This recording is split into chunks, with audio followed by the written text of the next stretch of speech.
Welcome back, Patriots, to the Bald Brad Show. It is Friday, March 1st, and heck, it's almost the weekend. So let's wrap this week up with a nice, short, sweet story regarding the big news that both presidents were at the southern border yesterday. Donald J. Trump was in Eagle Pass, Texas, that saw record numbers of illegal immigration over the past 3 years and was recently under control now by Governor Greg Abbott because he allowed the Texas National Guard and others to do their job of securing the border.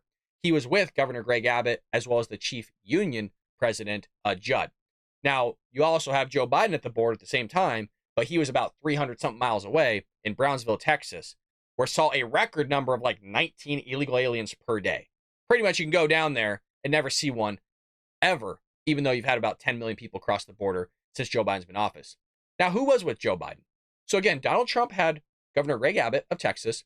He had the Border Patrol chief president there with him, along with all the Border Patrol agents and all the other people. Like everybody wanted to be around Donald Trump. Who was Biden with? DHS Secretary Alejandro Mayorkas, the guy that also exacerbated the problem. That was it. I mean, I would imagine they had to force some of these Border Patrol agents to go down there and be around Joe Biden because none of them wanted him with them. So they're both down there, and Biden shuffling around on gravel and being propped up by one of the Border Patrol agents. That's not a joke. That's from a video. It sounds like I'm joking, but I'm not. So he goes down there and says that right now is the time to act, that Republicans need to back the Senate bill. And if you recall, this is the same bill that was being touted by Karine Jean-Pierre on the podium saying, well, Border Patrol loves this bill. They want this. Heck, I mean, the Border Patrol union backed it. The Border Patrol president was down there looking at Trump. He physically turned around at Trump and said, sir, our agents are pissed. They're so upset that Joe Biden is not here with us, that he's in Brownsville, Texas. We are not happy with what he's doing. This is also echoed by Border Patrol union that said Joe Biden created, quote, this catastrophe. This is on him to fix. He needs to fix it. So while they're touting this border security bill, they're saying, well, the Border Patrol union loves it. They want it so bad. Well, yes, of course, because they haven't gotten anything under Joe Biden for the last 3 years other than massive surge of illegal immigration. None of this is my opinion. This is all fact. This is just news. So, of course, they're willing to take anything they can get because they have given or been given nothing. Nothing at all. And we've also pointed out, because we've actually covered this bill, nothing in this thing, you guys, actually solves the problem. It doesn't get rid of the smuggling. It doesn't get rid of the sex trafficking. It doesn't get rid of the rapes that are happening to young women and just also adult women. It doesn't solve any of that. It's wild. And so President Joe Biden, in his visit to the southern border on Thursday, renewed his calls for Republicans to back a controversial but bipartisan Senate border agreement as illegal immigration continues to be a major political headache for the administration, and he seeks to shift blame to Republicans for the crisis, which is not helping him in the polls. It is his fault. He did this. Just by sheer objectable numbers, no sitting president has ever seen anything like this. I mean, I'd go as far as to say no country's ever seen anything like this. So Biden spoke in Brownsville, Texas. After meeting with Border Patrol, law enforcement, and local leaders, he began by addressing recent wildfires in Texas and Oklahoma and linking them to climate change. So what a bad look. Even if you're pro climate change and you're for what's going on, this is not a good look. You're not down there to talk about climate change. You're down there to talk about a situation that your administration has exacerbated. And by the way, people are dying from this, from fentanyl, again, trying to make the trek. I mean, some of these young men and women, when I talking young, I'm talking like 9 years old, 8 years old, are walking across the desert themselves. That's a terrible thing to put any child through. But this is what's taking place. So this crisis, now in its third year, has smashed multiple records with more than 2.4 million encounters just last year alone and over 300,000 in December alone, which was unbelievable. I mean, it shattered records. Nobody was expecting things like that. So during his time there, during the time when he was touting climate change and all these other things, he talked about these people called newcomers. And this was also echoed by the White House that released a statement right before he went to Brownsville, Texas. So check this one out. This is pretty wild stuff. President Joe Biden's administration is facing backlash from GOP lawmakers who are angered by a Thursday statement from the White House that referred to migrants as newcomers. Now, some people go, well, what's the big deal on this? Well, most of the big deal is that once you start changing the language, it kind of can either make something really extreme or it can make something really diminished.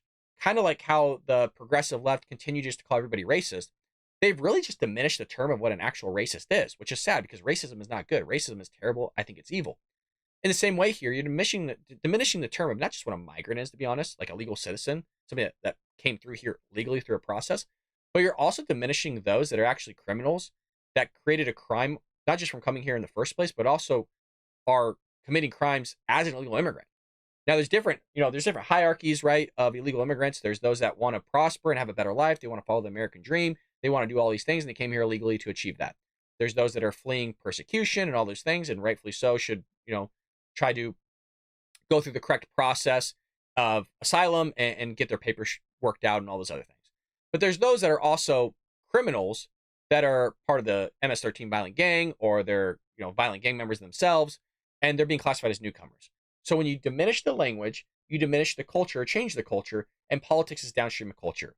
And if you want to see throughout history like an example of how this really destroyed countries, you don't have to look any further than like Rome and other vast democracies, or should I say republics, throughout history, that when you start changing the language, it has massive ramifications on your social fabric, your social milieu, and actually crumbles from the inside out.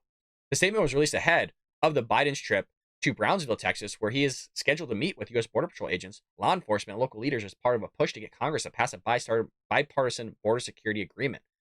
Mind you, we've talked about this as well. Even though this is bipartisan, most of this funding for this agreement is going to Ukraine. Some of the funding is going to Iran. Some of the funding is going to Gaza for humanitarian aid, as well as Israel.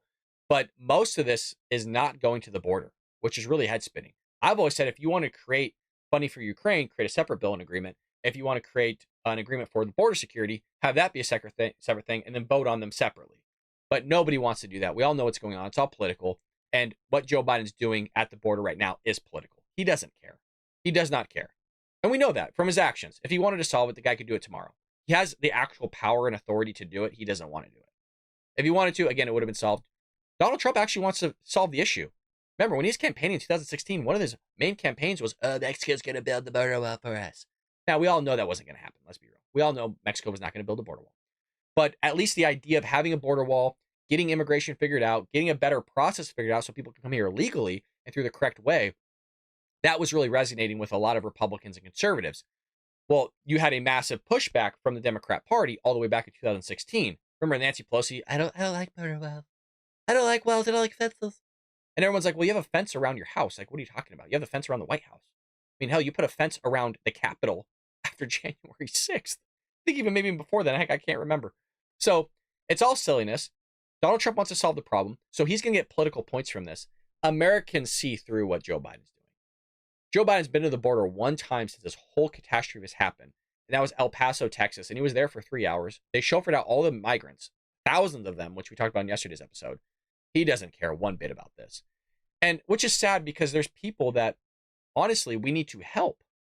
You're not helping the situation by allowing children to travel hundreds of miles across an open desert, and some of them not even making the trip. You're not helping American children, heck, or even just immigrant children from this whole thing. You have massive amount of fentanyl pouring across the border that's killing American children. I mean, they're starting to talk about fentanyl in the school system, which was never a topic of conversation when we were in school. So if fentanyl is getting brought up, it's one of the leading causes of children in the United States. And that's all coming from the border, specifically from China, and it's flowing up its way through here. So when I say I want to figure out the border, it's for everybody's benefit. You seize up the border, you stop this massive search from happening. We can figure out ways to vet those that are already here, give them the process of citizenship that they need, the ones that actually want to assimilate to our creed, our values, and actually take the oath to the Constitution and want to be productive American citizens, and then vet the ones that have committed crimes and deport them because clearly they're not committed to actually being serious about a productive citizen in this country, vet the ones that are terrorists and all those other things. So again, keep the ones that are good and remove the ones that are bad. It's that simple. And it's, by the way, the system's already built like that, but the fact is we have a massive open border, and there's people surely that are crossing our border that want to harm you and your children, your family, regardless of whether you're Democrat or Republican, regardless of whether you're Catholic or Christian, atheist, you're part of the Jewish community. Heck, I don't know. I'm just kind of label a bunch of things. You're Hindu. They want to harm anybody and everybody. Is that every illegal alien? Of course not. That's built into the cake. We all know that it's not every single person, but for some reason, the left gets all upset when you start talking about illegal immigration. How could people be illegal? Like, there's people referred to in the Bible called aliens. There's people there. Now, should you clothe them and help them and stuff like that so they don't starve and get cold? It's built into the cake. Of course, I'm a Christian. Of course, it's built into the cake. Of course, you should help people. The fact that you have to say that is insane nowadays. Like, oh, well, because somebody's talking about illegal immigration, it's talking about deporting people, all of a sudden you can't be, having a heart of taking care of them. That's insane. I'll give you a prime example. Say you're somebody that's religious or heck, even non-religious, and you think people shouldn't commit crimes. I think that's something everybody can get behind. Democrat, Republican, Green Party, Independent, hell, everybody. Regardless of whether you're Christian, Catholic, atheist, doesn't matter. You shouldn't commit crimes. Well, when somebody does commit a crime, you do the time, right? You go to jail, you go to prison, you serve that time of which we put on the books for you to serve, so you learn your lesson. Hey, you paid your debt to society and you leave. Do I really have to go into conversation and say, that criminal that did that bad thing, let's say it's even something as stupid as like stealing a car multiple times or whatever it is. Am I saying that you shouldn't feed that person? Am I saying you shouldn't clothe that person? Am I saying that you shouldn't let them shower and have recreational services and all those things? Books to read? No. When we say that somebody's a criminal, you shouldn't do that. It was an idiotic thing and they're doing their time. It's already built into the cake that we feed them, that we clothe them, that we do all these things. But for some reason, when the left hears us talk as conservatives, Republicans, because they have no idea what we actually believe in our viewpoints, they just think, oh, well, you just want them deported and then we'll screw them. Well, I don't want them just deported. If they're here committing crimes, if they're doing wrong things, I want them also deported because there's a lot of people that also wanted to come in and they've taken up their space. So people already paid their money, right? They've taken their exams. They're doing certain things to create actual legal citizenship. But I also want a vetting process of all these people so I don't get harmed. I don't want my family being hurt. I don't want any of your family being hurt. And at the same time, if they are here, yeah, we need to take care of them, give them clothes and support them. But that's also a fiscal conservative problem because we're $34 trillion in debt. And so money that could be going towards our education system, better roads, helping our homeless, helping the veterans, whatever it may be, is now going to having to support these migrants. Now, that's not my opinion. That's just literally what's happening. New York City and heck, Whitmore from Michigan have physically taken tons of money from the education system for American children and are giving it to migrants, whether that's for their hotel fees or motel fees. They're charging up the wazoo for their meals, 3 meals a day, and all these things. I think they should be housed. I think they should be clothed. That's basic as a Christian. My problem is we don't have the money. We don't have the infrastructure, you guys. That's what I'm saying. Not only am I saying that, I'm saying that because that's coming from a Democrat called Mayor Eric Adams of New York City.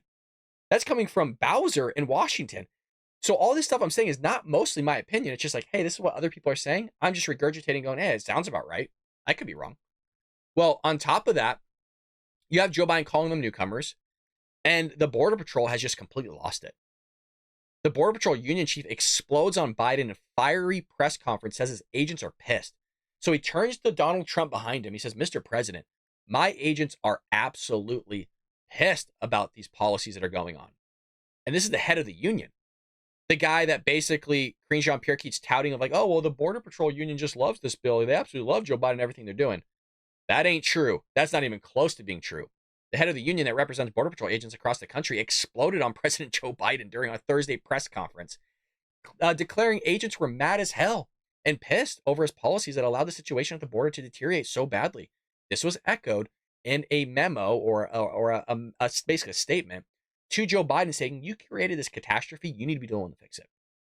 National Border Patrol Council President Brandon Judd appeared alongside former President Donald Trump in Eagle Pass, Texas, which he described as the epicenter of the border crisis, as Biden held a dueling event a few hundred miles away at a less affected Brownsville, Texas.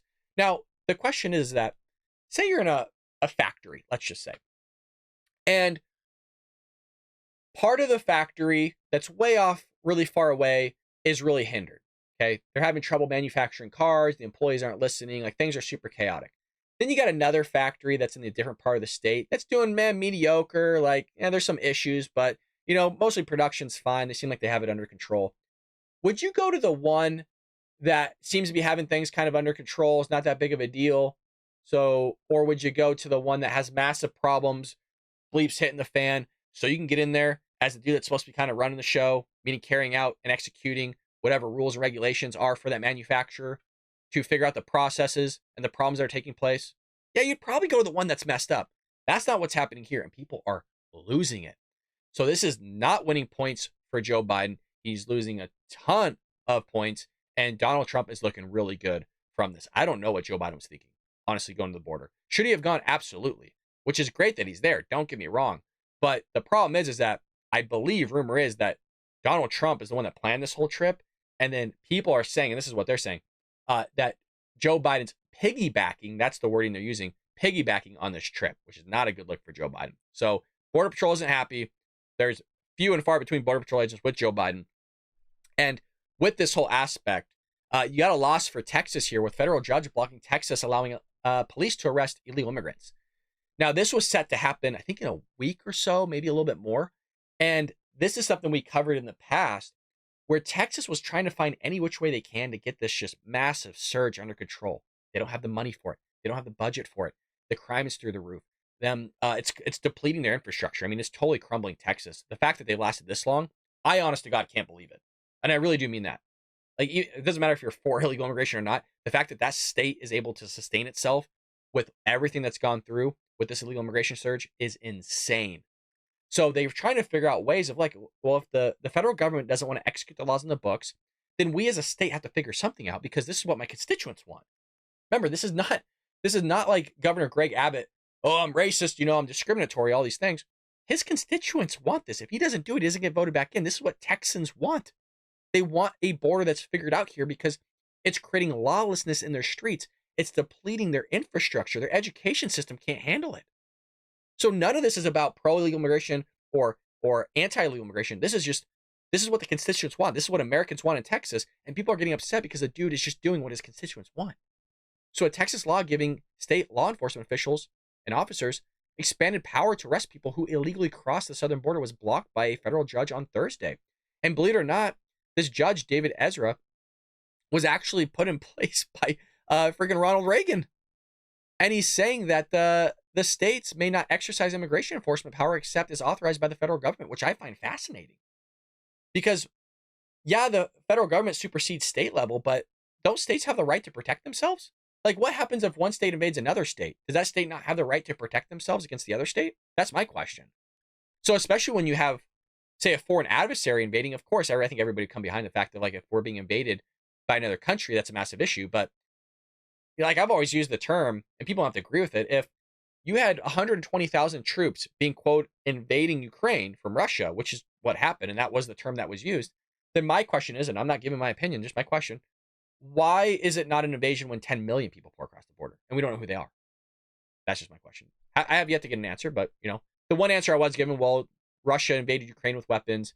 These people aren't invading United States with weapons. Some of them are. Oh, yeah, some of them are 100%. They've already been apprehended. They've already been arrested. They've already been deported, some of them. Some of them have been deported and come back in. So that's what's taking place here. And, I don't know if Governor Greg Abbott's really going to push back on that at all. Not really sure. He might break it. He might just say, look, do it anyways.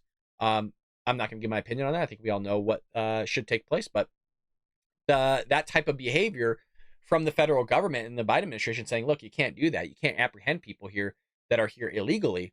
Well, that creates massive issues like we're about to see right now with a legal immigrant in Utah being arrested for alleged rape of an 11-year-old.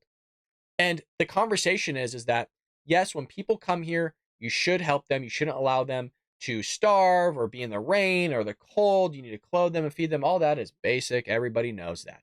The question is that how do we vet these people so that crimes like this don't get committed? It's all fun and games until this is your son or daughter. And yeah, I'm saying son or daughter because both men and women are being raped at the border. So this happened because of a lack of transparency, because of a lack of trying to figure out what's going on at the border. So a Guatemalan national in the country illegally was arrested by Utah police on Monday for allegedly raping an 11-year-old girl, according to police records obtained by the Daily Wire. And this is not just a Republican problem. The Democrats are actually coming out saying, meaning New York City Mayor Eric Adams, going, we're a sanctuary city, but maybe the idea of sanctuary city needs to change just a little bit because even though you're a sanctuary for all illegal immigrants, there are people that are committing heinous crimes. And what's happening in those sanctuary cities is they can't sit there and report these individuals to ICE because it's sanctuary.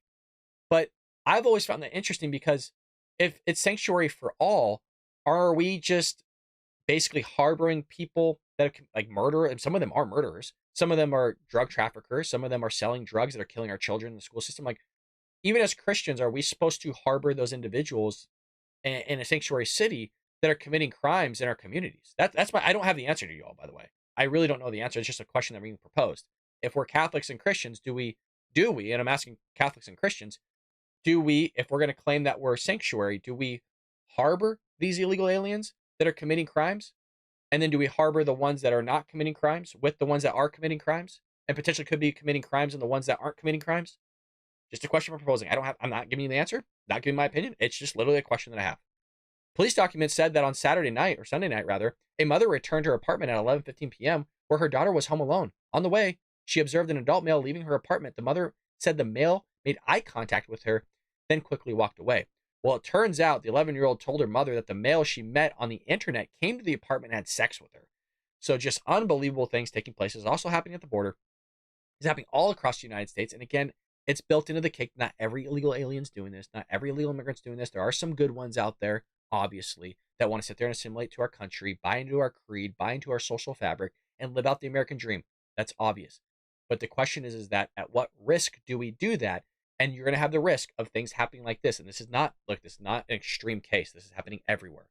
There's a reason why you have Border Patrol agents out there right now saying this is Joe Biden's immigration crisis. This is, and heck, you have his own party coming out saying this, look, this is getting too far. It's a massive issue. We got to clean it up.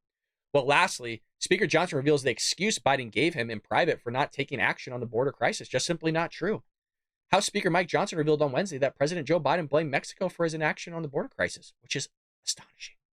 Speaking with Fox News host John Hannity, Johnson explained that while meeting with Biden at the White House, he personally informed the president of what executive action he can take to alleviate the border crisis. Remember, Joe Biden said he doesn't have the power. He says, he goes, give me the money. That's what he said. He said, just pass this and we'll figure it out. Which is BS. We know Joe Biden was lying. We know we'd expect him to know. He had to know. The guy told him.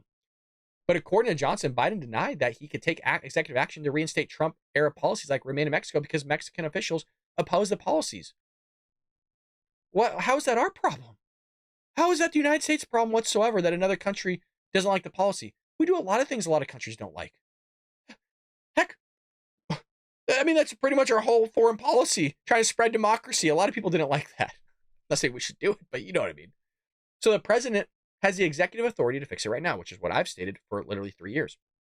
I told him at the White House just yesterday, one-on-one, and in the group, I told him, Mr. President, you have just an executive order to reinstate the Remain in Mexico. Sir, your agents told us it would reduce the flow by 70% almost overnight because the message would go out throughout the world. Don't waste your life savings on a cartel.